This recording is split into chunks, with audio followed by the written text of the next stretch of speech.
السلام عليكم ورحمة الله وبركاته.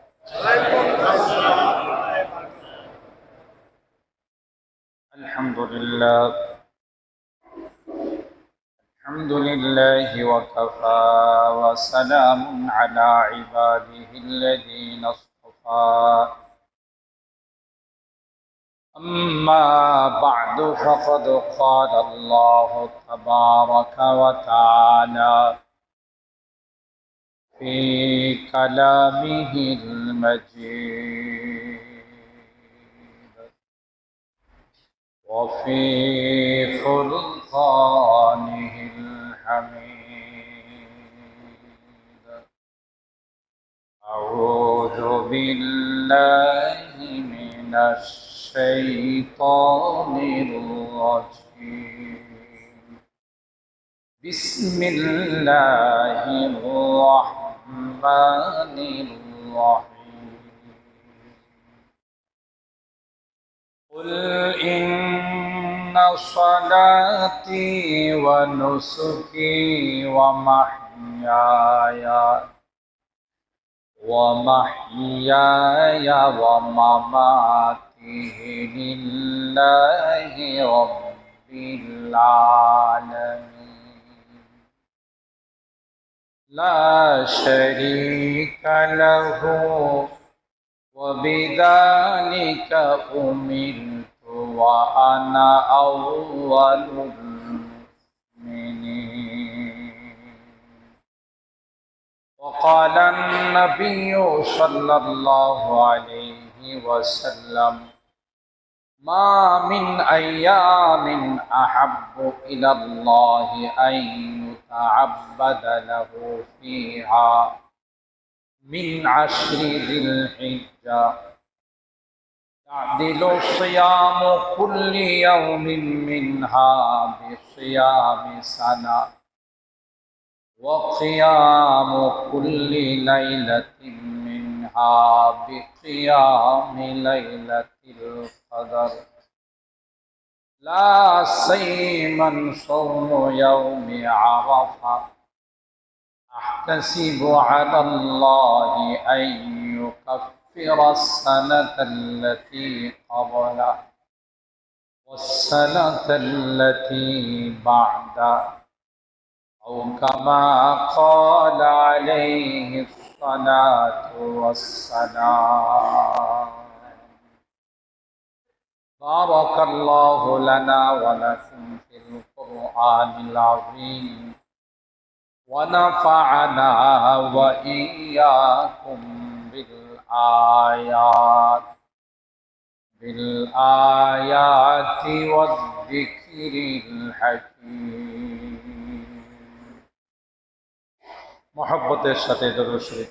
اللهم صل على محمد وعلى آل محمد كما صليت على إبراهيم وعلى آل إبراهيم إنك حميد مجيد. اللهم بارك على محمد وعلى آل محمد كما باركت على إبراهيم وعلى آل إبراهيم إنك حميد مجيد. الحمد لله আল্লাহ তাআলার দরবারে লাখো কোটি শুকরিয়া যে রব্বে করিম পবিত্র যুলহজ মাসের আজকের এই দ্বিতীয় জুমা পবিত্র ঈদুল আজহাকে সামনে রেখে সালাতুল জুমা আদায় করার জন্য আল্লাহ পাকের ঘরে আমাদেরকে সময় মতো আসার বসার তৌফিক দান করেছেন। এই জন্যে শুকরিয়া আদায় করে বলি আলহামদুলিল্লাহ। মুমিন মুসলমান ইমানদারের খুশি আর আনন্দ হলো ইবাদত করতে পারা, আল্লাহর হুকুম মানার মধ্যে, ইবাদত করার মধ্যে নফসে আম্মারাকে দমন করার মাধ্যমে যে আনন্দ ইমানদার পায়, এটা হলো সবচেয়ে বড় আনন্দ, চিরস্থায়ী আনন্দ। দুনিয়ার সাময়িক আনন্দ এ আসে এ যায়, স্থায়িত্ব নাই, ক্ষণস্থায়ী। ইবাদতের মাধ্যমে, আল্লাহর হুকুম পালন করার মাধ্যমে যে আনন্দটা ইমানদার পায়, এটা হলো তার সবচেয়ে বড় আনন্দ। অনেক বড় ইবাদত, ছোটখাটো কোনো ইবাদত নয়। ঈদুল আজহার মধ্যে আল্লাহকে রাজি আর খুশি করার জন্য, আল্লাহকে সন্তুষ্ট করার জন্য যারা কোরবানির পশু জবাই দেবে, জবাই দেওয়ার সময় বলবে আল্লাহু আকবার, আল্লাহ তুমি মহান, তোমার হুকুমের সামনে আমার জান মাল সব আমি বিলিয়ে দিচ্ছি। মানুষের কিন্তু জানের চাইতে মালের মহব্বত বেশি, ঠিক না? হুজুর এটা কিভাবে বুঝলেন?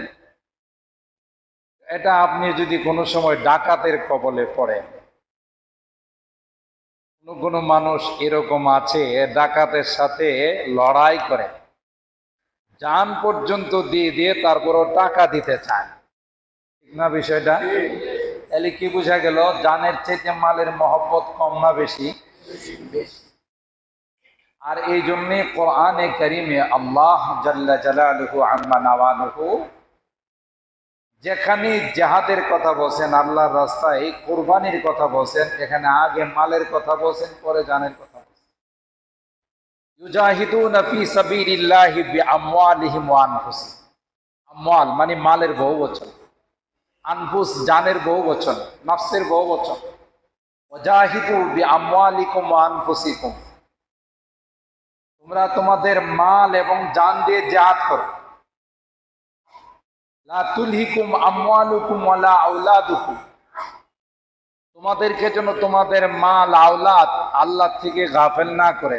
তাহলে দেখেন যে কয়টা আয়াত তিলাওয়াত করছি, 30 পারাতে যত আয়াত পাবেন এই জানমাল কুরবানি দেওয়া সম্পর্কে, সবখানেই দেখবেন আগে আল্লাহ মালের কথা বলছেন।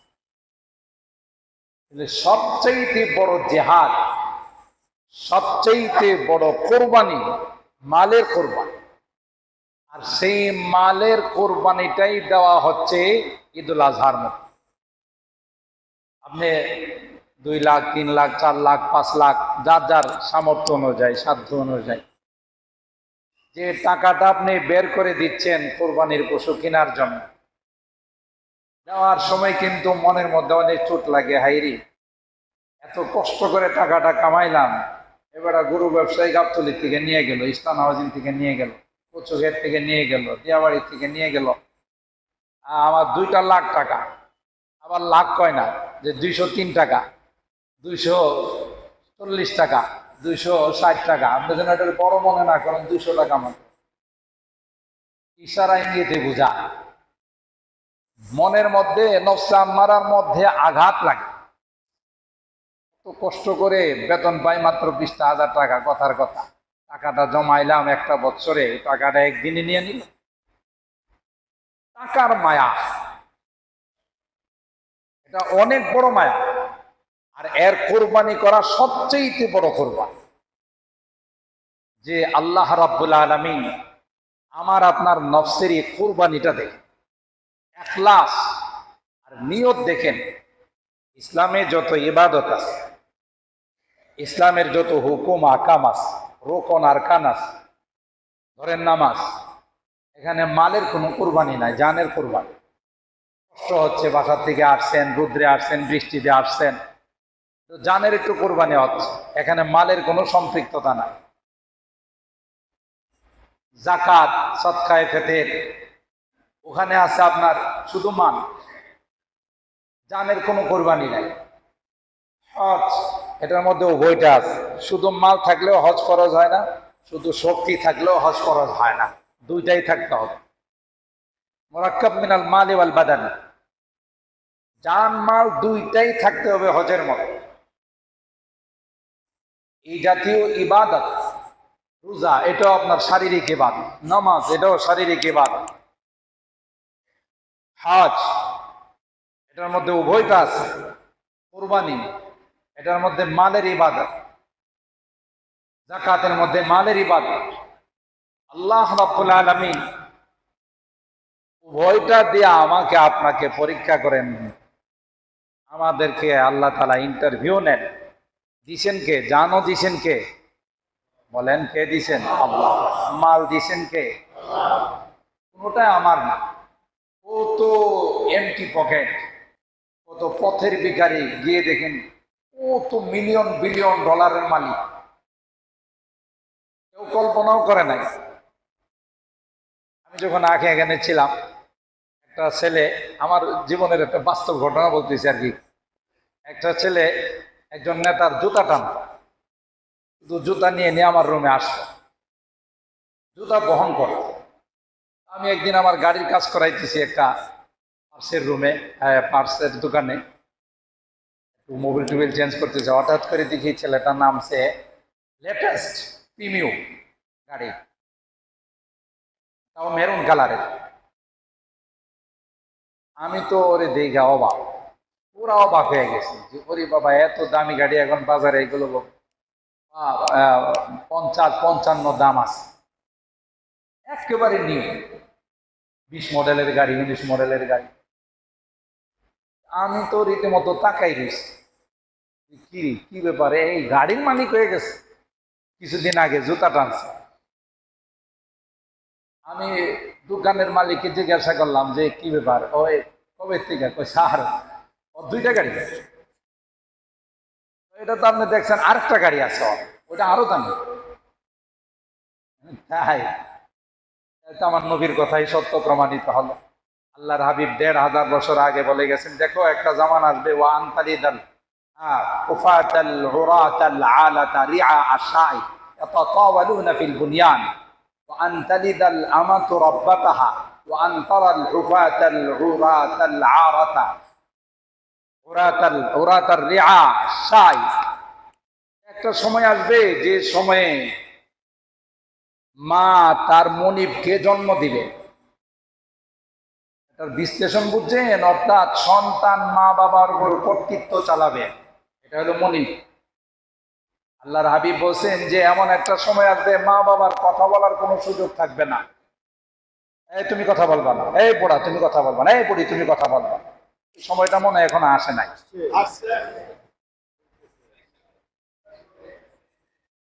মা বাবাকে ধমক দিয়া বলে, এই পোড়া তোমার এখানে কিসের কথা, আমি কথা বলবো, তুমি কি বুঝো এই সম্পর্কে, এই বুড়ি তুমি কোনো কথা বলবা না।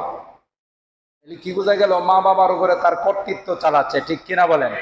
মা বাবা কোনো সিদ্ধান্ত দিতে পারে না, ঠিক আছে আমার অমুককে জিজ্ঞাসা করে আমি জানাবো। তার মানে কি? তার কর্তৃত্বে চলে, মা বাবা তার অধীনস্থে চলে, সে তাদের মালিক হয়ে গেছে, তাদের মনিব হয়ে গেছে, তাদের হত্যাকর্তা হয়ে গেছে।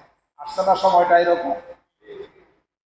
এরপরে আরো কি আশ্চর্য কথা বলে গেছেন আল্লাহ নবী, দেখেন, ওয়ান্তারাল রুফাতাল উরাতাল আলাতা রিআ আশা। এক সময় পথের ভিখারি থাকবে, রাখাল হবে, কারো জুতা টানবে, কুলিগিরি করবে। একটা সময় আসবে এ হবে এলাকার সবচাইতে বড় শিল্পপতি। কি বলেন, ঠিক না? বাস্তব যেটা আমি ঘটনাটা বলতেছি, এটা কি তার বাইরে বলে? যে এলাকার শিল্পপতি হয়ে যাবে। আমি অবাক হয়ে যাবো, ই আল্লাহ, 2 দিন আগে দেখছি রাস্তায় চা বিক্রি করছে, ফুটপাতে বিক্রি করছে। এখন দেখা যায় যে ওর থেকে বড় ধনী আর এলাকায় কেউ নাই। যেইভাবে হোক, আমি কিভাবে সে ধনী হলো সেদিকে যাচ্ছি না, কিন্তু হচ্ছে কিনা বলে। আরো কি কিছু জানেন?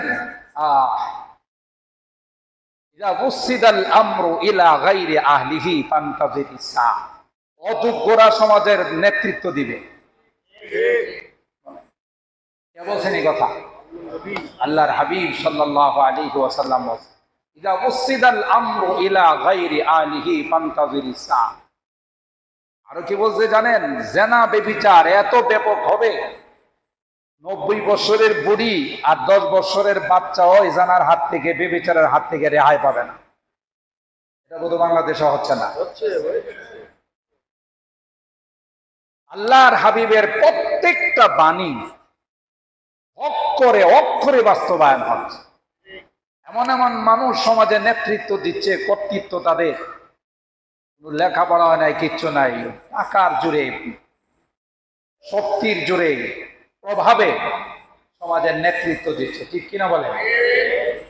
তো যাই হোক, এটা অন্যদিকে চলে গেছে, যেহেতু আমার কোরবানির বিষয় নিয়ে আলোচনা করো। তাইলে এমনও টাকা পয়সা কখন কার কাছে আসে এটা কেউ বলতে ফকিরকে আল্লাহ কখনো দেখা যায় যেভাবে হোক সে কখনো বিশাল কিছু হয়। আমাকে বললো যে স্যার গাড়ি ঘোড়া পর্যন্ত বুঝে না। আমি কয়ের লেখাপড়া আছে, এত অমুক নেতার জুতা টানতো আমার সামনে। তো তাই নাকি? স্যার কিচ্ছু বোঝে না, আসে দোকানে কোনটা কি হবে। আমি বুঝবো তো লেখাপড়া তো থাকতে হবে। তারপরে 2টা গাড়ির মালিক, বাড়ি যে কয়টা আছে আল্লাহ ছাড়া আর কেউ জানে। চান্দাবাজি যারা করে মনে করেন এদের তো পুঁজি লাগে না, কথা কয় না। রাস্তাঘাটে চান্দাবাজি করে যারা বেড়ায়, হ্যাঁ, সবজিওয়ালার থেকে টাকা নেয়, ওই যে পান বিক্রি করে কার কাছ থেকে চান্দা নেয়, চান্দা না দিলে ওরা ধরে কাফরায়, এই জাতীয় লোক তো সমাজে নাই। বিনা পুঁজিতে ব্যবসা, আল্লাহর কসম করে বলবো, একটা পয়সা যদি কাহারো কাছ থেকে কেউ তার অখুশিতে নেই, তাকে অসন্তুষ্ট করে নেই, এটার জন্য আল্লাহর আদালতে তার জবাব দিতে হবে, এই পয়সাটা আদায় করতে হবে। ঠিক কিনা বলে? কি মনে করছো এত সহজ চান্দাবাজি গিরা বড় লোক হয়ে যাইবা, এরে মাইরা ওরে মাইরা বড় লোক হয়ে যাইবা? না, আজকে হয়তো পারো, কালকে তোমার হকদার যেভাবে তোমাকে ঘিরে ধরবে, আজকে হয়তো পারে না। তোমার কর্তৃত্ব বেশি, তোমার বাহিনী বেশি, কাটার বাহিনী আছে, কিন্তু মনে রাখো বহু পাওয়ারফুল একজন আছে তোমার উপর, তিনি বিন্দু পরিমাণ ছাড় দিবেন না। ঠিক কিনা বলে? আল্লাহর হাবিব বলেন মাল মুফলিস, আমার সাহাবীরা অসহায় এবং গরিব তোমরা কাদেরকে বলো?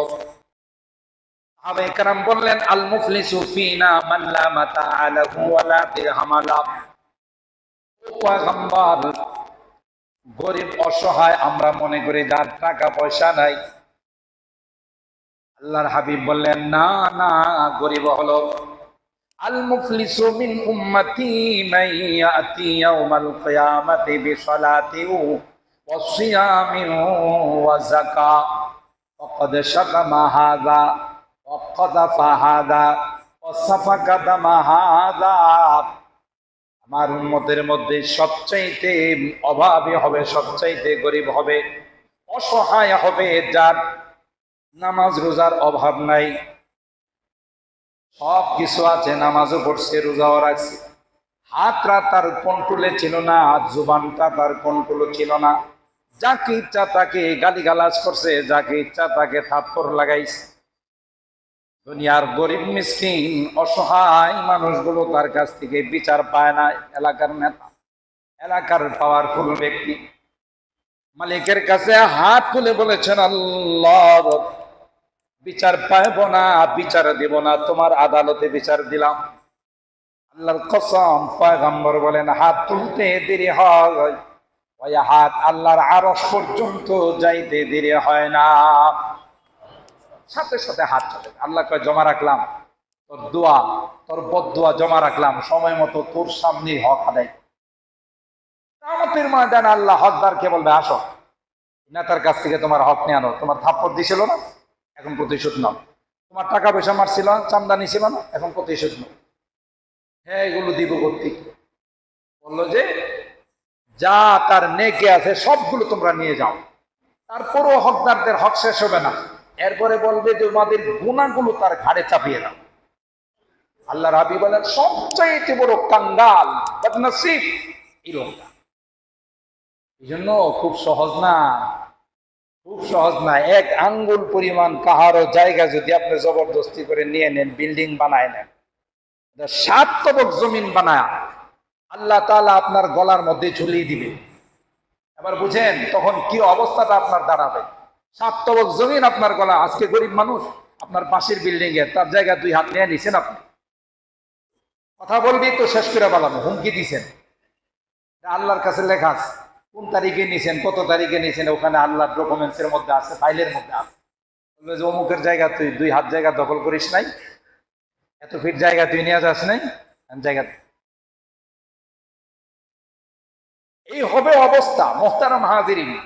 সুতরাং টাকা পয়সা এটা আল্লাহ পাক দেন, আল্লাহ পাকে আমাদের কাছ থেকে চান। যারাও এই টাকা পয়সা হালাল পথে ইনকাম করবে তারা ভাগ্যবান, আর হারাম পথে যারা উপার্জন করবে তাদের কপাল পড়ে, তারা চিরকালের জন্য ক্ষতিগ্রস্ত হয়ে যায়। মোহতারাম হাজিরিন, এই যে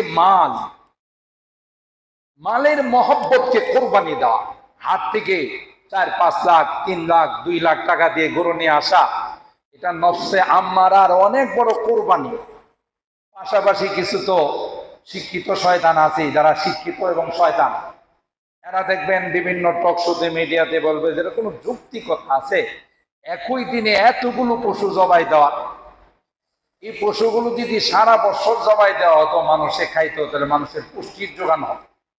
একই দিনে এতগুলো পশুকে জবাই দেওয়ার কোনো যুক্তিকতা নাই, এর যুক্তিকতা নাই, এর যুক্তির মধ্যে এটা ঢুকে না।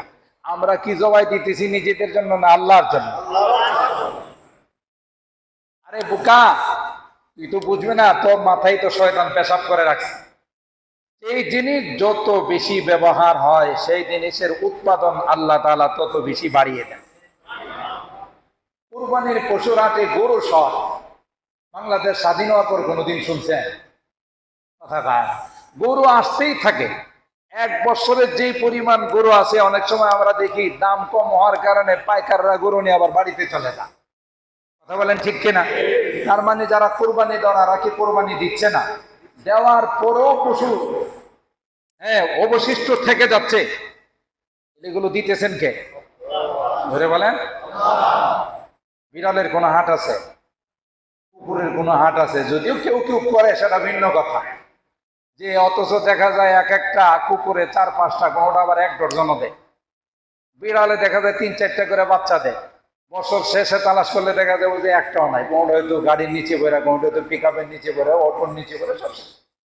কেন? এগুলো মানুষের খাবার না, এই জন্য এগুলো নসলের মধ্যে, বংশের মধ্যে বরকত নাই, ঠিক কিনা বলেন? ছাগল, ভেড়া, উট, দুম্বা, গরু, এগুলোর আল্লাহ তাআলা মানুষের যেমন রিজিক, আল্লাহ তাআলা সেগুলোকে দিন দিন বৃদ্ধি করে দেন। তোরা তো মাথা ব্যথা কেন যে কুরবানির দিনে এতগুলো পশু কেন জবাই দিচ্ছে? মানে কোরআন সুন্নাহর হুকুম আহকামের বিরোধিতা করার জন্য এক শ্রেণীর লোক আছে না নাই? ভূমিকম্প হলে, ঘূর্ণিঝড় হলে দেখবেন এটা যে আল্লাহর পক্ষ থেকে আমাদের সতর্ক বার্তা, এটাকে আপনাকে আমাকে ভুলাই দিবে। বিভিন্ন রকমের বার্তার মধ্যে, বিভিন্ন টক শোতে, বিভিন্ন মিডিয়াতে আসা বলবে যে আরে ওটা প্রাকৃতিক গোলযোগ, এটা আসলে কোনো এরকমের আল্লাহর পক্ষ থেকে না। এত ঘূর্ণিঝড় হচ্ছে কেন? সমুদ্র নারাজ হয়ে গেছে, অসন্তুষ্ট হয়ে গেছে, পানি সব দিয়ে দিতেছে আমাদের। সমুদ্র বলে অসন্তুষ্ট হয়েছে, সমুদ্র কি তোর বাবার কথাই চলে? ভূমিকম্প হলে কি কয় জানেন? ভূমিকম্প হলে ভূতাত্ত্বিক যারা আছে শয়তানগুলো, এগুলো কয় কি আসলে ভূমিকম্পটা যে হয়, আল্লাহ যখন জমিনের নিচের অংশটা জোড়া লাগাইছে, তখন ওই যে 2টা প্লেটের মাঝখানে একটু ক্ষয় হয়ে গেছে, পুটিং যে লাগাইছিল পুটিংটা নাই, ক্ষয় হয়ে যাওয়ার কারণে এখন জমির নাড়াচাড়া করে ভূমিকম্প হয়। কত বড় শয়তান, চিন্তা করে দেখেন। মানুষের দৃষ্টিটা আল্লাহর গজব থেকে ফিরিয়ে দেওয়ার জন্য আল্লাহ যে আমাদের সতর্ক করতেছেন কোরআনের বার্তা দিয়ে, যাহারাল ফাসাদু ফিল বাররি ওয়াল বাহর বিমা কাসাবাত আইদিন নাস লিইউযীকাহুম বা'দাল্লাযী আমিলু। মাঝে মধ্যে এই সমস্ত সতর্ক সংকেত তোমাদের জন্য আসে, ভূমিকম্প আসে, ঘূর্ণিঝড় আসে, করোনা আসে, আল্লাহ বলেন এগুলো তোমাদের গুনার ফসল, ঠিক কিনা বলেন? আমি দেই তোমাদেরকে সতর্ক করার জন্য, মারার জন্য নয়। আর এই শয়তানগুলো আমাদেরকে বিভিন্ন ভাবে বোঝাইতে চায় আল্লাহর কাজের মধ্যে সমস্যা ছিল, আল্লাহর লেবাররা এখানে মাল কম খাওয়াইছে, যে কারণে এই 2টা প্লেটে নাড়াচাড়া করে। অভিষ্ট থাকা আল্লাহর কাজের মধ্যে তুই ভুল ধরবি। আল্লাহ তাআলা যেমন হাকিম, তার কাঁধও সেই রকমের মজবুত, সেই রকমের শক্তিশালী। আল্লাহ গজব দেন, জমিনকে অনার দেন, নাড়াচাড়া করো, এরা ঠিক মতো চলতেছে না, নামাজ পড়ে না ঠিক মতো, হালাল খায় না, হারাম খায়, আমার হুকুমের অমান্য করে চলতেছে। সেই জন্য আল্লাহ তাআলা আমাদের সতর্ক করার জন্য আযাব গজব দেয়। আর ওরা এগুলো প্রাকৃতিক বলে, নাউযুবিল্লাহ বলে। তো মুহতারাম হাজিরিন, এই যে আল্লাহ রাব্বুল আলামিন আমাদের হুকুম দিলেন, হে নবী আপনি জানিয়ে দিন, কুল ইন্না সালাতি, আমার নামাজ, ও নুসুকি, আমার ইবাদত বন্দেগী, ও কুল ইন্না সালাতি ওয়া নুসুকি ওয়া মাহইয়ায়া ওয়া মামাতি লিল্লাহি রাব্বিল আলামিন, আমার হায়াত মত, আমার কুরবানি, আমার হজ, এই সবগুলো একমাত্র কার জন্য? বলেন কার জন্য? লা শারীকা লাহু ওয়া বিযালিকা উমিরতু ওয়া আনা আউয়ালুল মুসলিমিন। ওই আল্লাহর জন্য যার সঙ্গে কোনো শরীক নাই, তিনি আমাকে বানাইছেন, তিনি আমার লালন পালনের দায়িত্ব নিয়েছেন। আমার জন্মের 50,000 বছর পূর্বে কি খাবো, কোথায় বসবাস করব, কবে বিদায় নিব, কোন জমিন থেকে বিদায় নিব, সবগুলো কে নির্ধারণ করেছেন? কুল্লু শাইইন ফাআলুহু ফিজ যুবুর ওয়া কুল্লু সগীরিন ওয়া কাবীরিন মুস্তাতর। সবগুলো লিপিবদ্ধ করে রাখছেন আল্লাহ। আপনি বলে দেন আমার নামাজ, আমার ইবাদত বন্দেগী, আমার কুরবানি, আমার হজ সবগুলো একমাত্র আল্লাহর জন্য, লা শারীকা লাহু, যার সঙ্গে কেউ কোনো শরীক নাই, ওয়া বিযালিকা উমিরতু ওয়া আনা আউয়ালুল মুসলিমিন। এই জন্যই আল্লাহ আমাকে হুকুম দিয়েছে। মুহতারাম হাজিরিন, আল্লাহ পাক যদি আমাদের হায়াতে বাঁচিয়ে রাখেন, এই মহান ইবাদত, মস্ত বড় একটি ইবাদত, আল্লাহকে রাজি আর খুশি করার জন্য, সেটা আমরা ইনশাআল্লাহ আগামীকালে এই ইবাদত বাস্তবায়ন করতে যাব, ঠিক কিনা বলেন? আল্লাহ পাকের এই হুকুম যে তুমি মালের কোরবানি দাও, এটা কিনে অ্যাডভার্টাইজ করো না, মিডিয়াতে দিও না, না বাজারে গেলে এটা এটা সার এটা ভাইরাল গরু, সেই হিসাবে এটার দাম বেশি লাগে।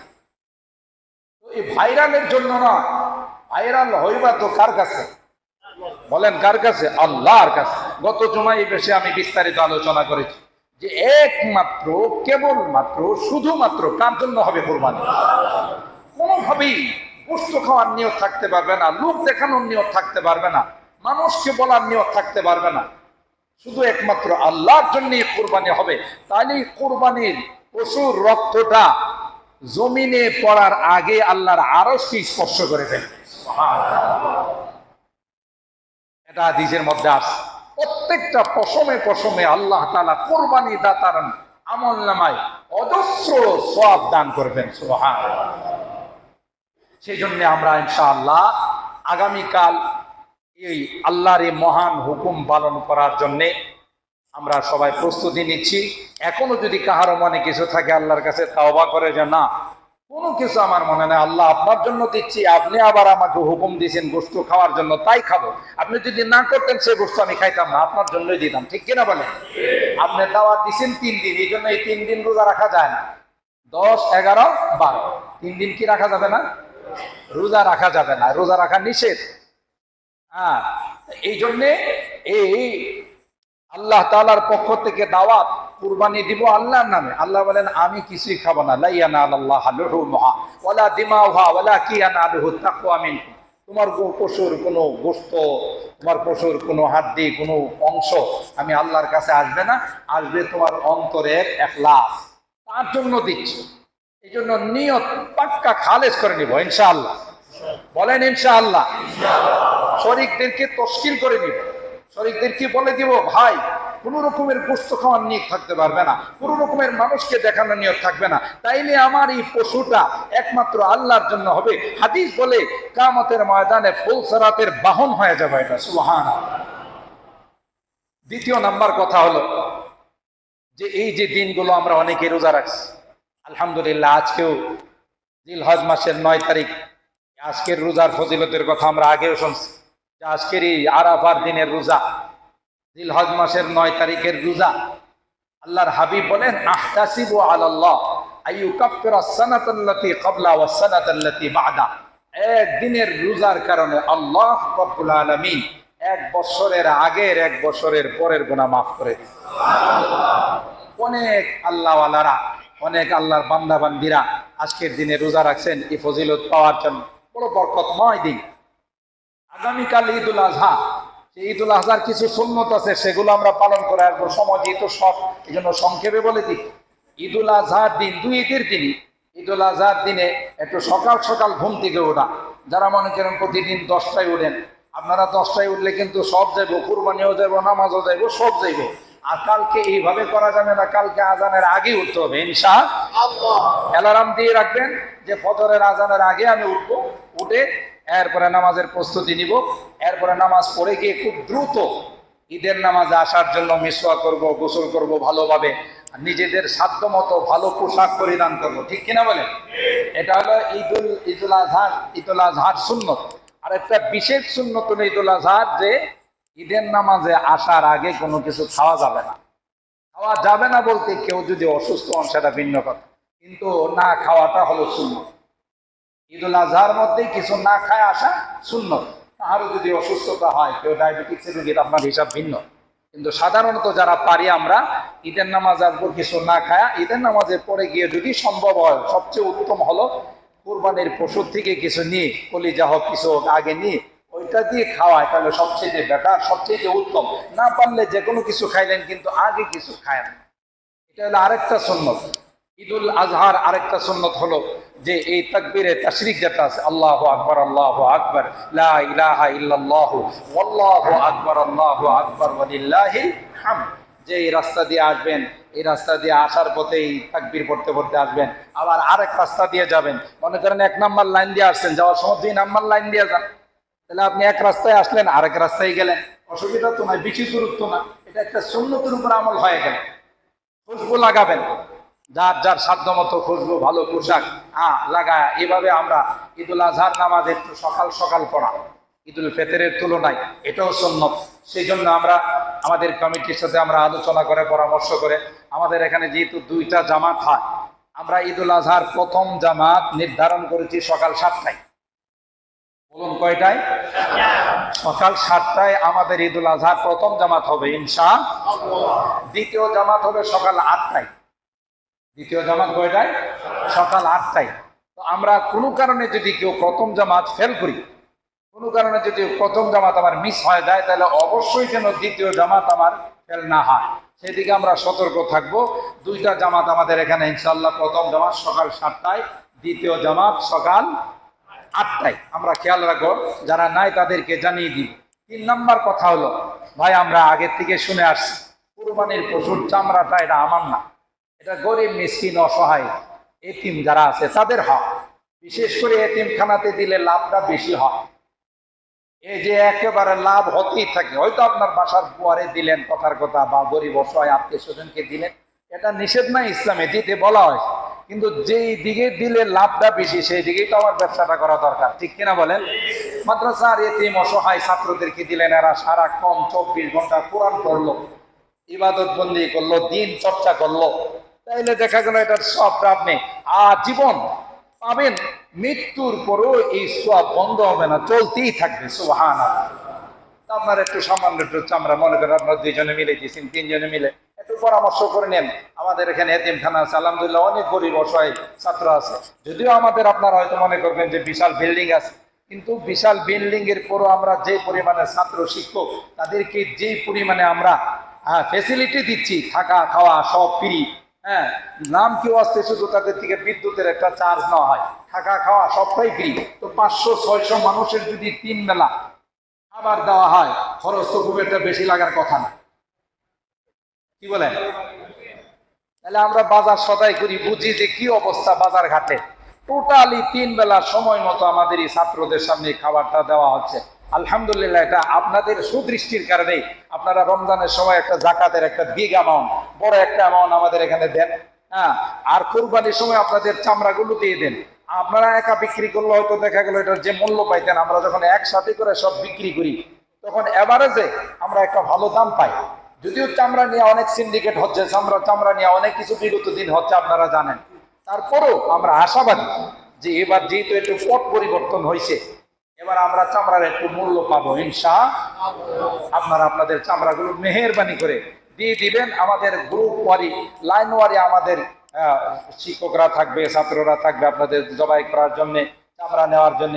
আমাদের কমিটির যারা আছেন ওনারা আপনাদের কাছে যাবেন। আমরাও ইনশাল্লাহ আপনাদেরকে অনুরোধ করতেছি মেহেরবানি করে এই চামড়াগুলো আমাদেরকে দিলে একটা আপনারা হয়তো দিলেন এখানে 500 টাকার 1000 টাকার একটা চামড়া, কিন্তু একত্রিত যখন এটা হয় এটা বিশাল একটা আমাদের জন্য একটা সহায়ক হয়, আমাদের জন্য একটা শক্তি যোগান দিয়ে ছাত্রদের কিছু ব্যবস্থা করা। এই জন্য আপনাদের কাছে আগেও বলছি, আমরা এখনো বিনীতভাবে অনুরোধ থাকবে যে আপনারা আপনাদের চামড়াগুলো আমাদের এই মাদ্রাসায় দিয়ে দেবেন। ইনশাআল্লাহ লাভ হবে, লস হবে না। আল্লাহ আমাদের তৌফিক দান করুন, আমিন বলুন। আর আপনারা জানেন যে আমরা আপনাদের কাছ থেকে বছরে দুইটা কালেকশন করি, সেটা হলো ঈদ উল ফিতর এবং ঈদ উল আজহা, মসজিদের জন্য, মাদ্রাসার জন্য, স্টাফদের জন্য।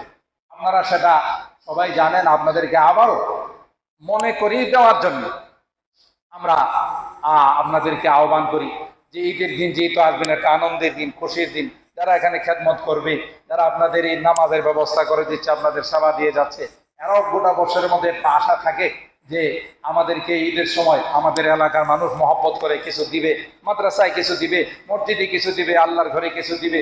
সেই জন্য আমি আশাবাদী যে আপনারা ইনশাআল্লাহ আপনাদের সাধ্য মতো, সামর্থ্য অনুযায়ী আপনারা ঈদের দিনের যে কালেকশনটা আছে এটা নিয়ে আসবেন ইনশাআল্লাহ।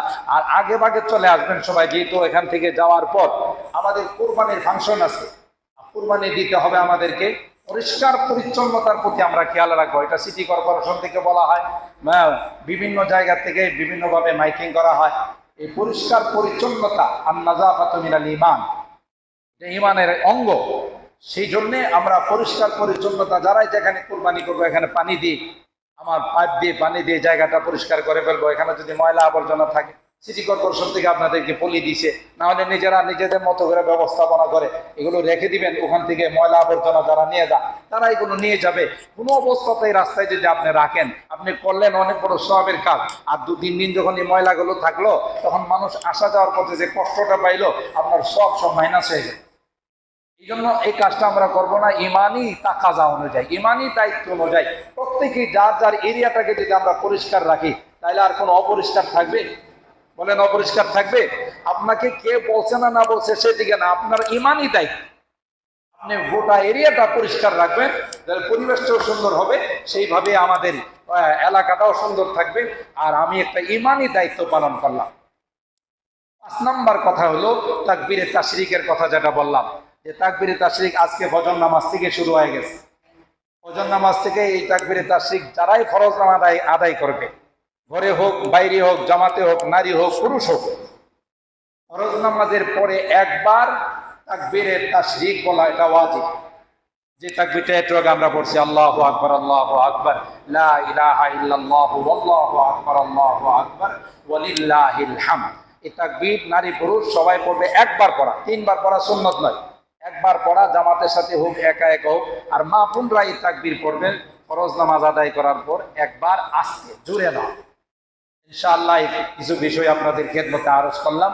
আমরা আগামীকালের এইভাবে প্রস্তুতি নিব এবং যেই বিষয়গুলো আমাদের সামনে আসছে সেই বিষয়গুলিকে সামনে রেখে সেইভাবে ইখলাসের সাথে আমরা আল্লাহর জন্য জবাই করা এবং আমাদের এই চামড়াগুলো আমরা সেভাবে এতিমখানাগুলোতে দিয়ে দিব ইনশাআল্লাহ। এরপরও আমরা আপনাদেরকে বলছি, যদি আপনার বাসায় কেউ থাকে এরকম গরিব বসা, আপনারা কিছু চাইলে আমাদের পক্ষ থেকে আমরা কিছু আপনাদেরকে দিব, তাদেরকে দেওয়ার জন্য।